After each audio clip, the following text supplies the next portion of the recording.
আমরা থাপ্পড় বলে যেভাবে ফিরাবো, হ্যাঁ মানে থাপ্পড় মারে এই দাও ফিরেছি, হ্যাঁ এখান থেকে এই যে ভাইকে দিচ্ছি, ভাইকে দিয়ে এসে গেলে ঠিক আছে। এখন দুই হাতে যদি কেউ আমাকে থাপ্পড় দেয় কি করতে পারি, মানে থাপ্পড় ওয়ান, হ্যাঁ বুঝছে মনে রাখতে হবে, হ্যাঁ এবং এক হাত দুইবার আমি কি করবো মানে ওয়ান টু, ঠিক আছে ওই লাগছে কান ফাটাই দিব, হ্যাঁ দেখলাম আমি কি করতে পারবো। সহজ টেকনিক যদি আমার কঠিনগুলো জানা না থাকে, এই যে আমরা এখানে পিছিয়ে যাইয়া ভাঙলে বাতি করব, হ্যাঁ ঠিক আছে।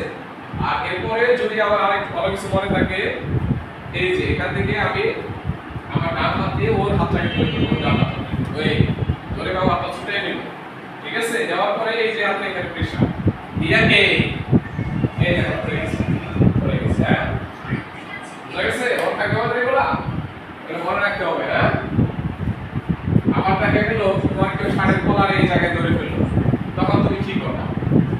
এখানে ভয় পাওয়ার কিছু নাই, একবারে কলার ধরে এই কলারে ধরছে, হ্যাঁ ভয় পাওয়ার কিছু নাই।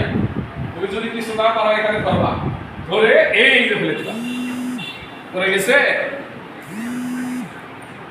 হ্যাঁ এই যে কলার ধরছে, করার পরে আমি এখান থেকে তাকে ধরবো, ধরার পরে এই যে এর উপর উচ্চারণ দিলে এই অবস্থা হাত, এই হাত পা ভেঙে যাবে, হ্যাঁ আমরা একটু ঠিক আছে মনে থাকবে।